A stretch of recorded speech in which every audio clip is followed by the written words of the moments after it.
how can I learn to be nicer to myself?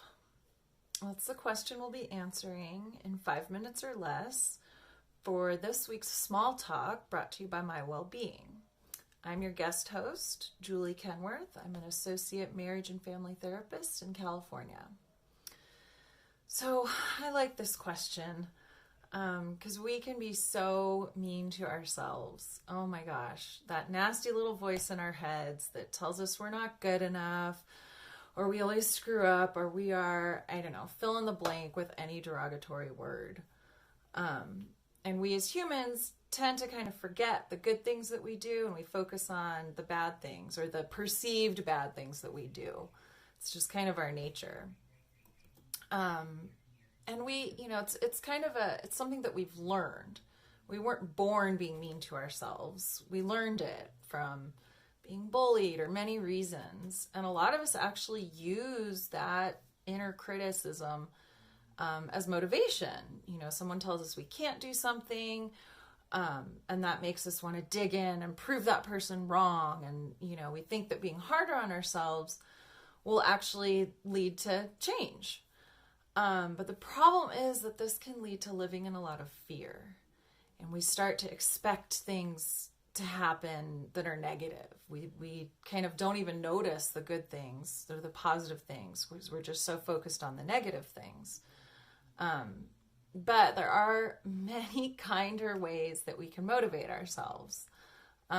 We learned how to be mean, so we can unlearn how to be mean and then learn how to be nice also. So how do we do that? We can practice self-compassion. Kristin Neff has developed several really good self-compassion exercises. And I think the first one that comes to mind for me is, how do you treat a friend? If you have a friend that comes to you who's struggling with something or feeling really bad about themselves, what do you say? How do you show support for them? Now, if you're struggling with something, what do you say to yourself? I'm guessing those two things are pretty different. I know we tend to be really kind and caring to those we care about, and we're really mean to ourselves.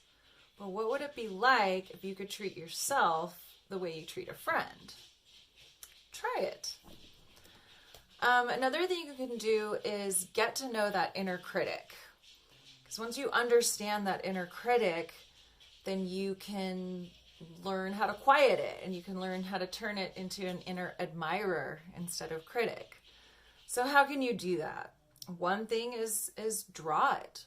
Draw what your inner critic looks like. Get it out of your head, put it on paper.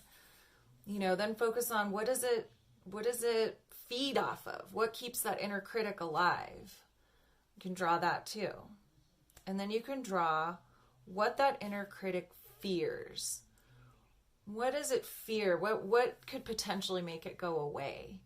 Draw that. And then draw what it actually says to you. So that's just getting to know your inner critic. And when you notice that inner critic rearing its ugly head, you can always try to reframe what it's saying to make it nicer. And Kristin Neff actually had a good reframe that I'll read to you. If you're feeling bad, you can say something like, "Darling, I know you ate that bag of cookies because you're feeling really sad right now and you thought it would cheer you up. But you feel even worse and are not feeling good in your body. I want you to be happy, so why don't you take a long walk so that you feel better?" So it's kind of like most of us would say, "Oh, I ate a whole bag of cookies. I'm disgusting." But it's just because you're feeling sad, and, let's find another way to make you feel better.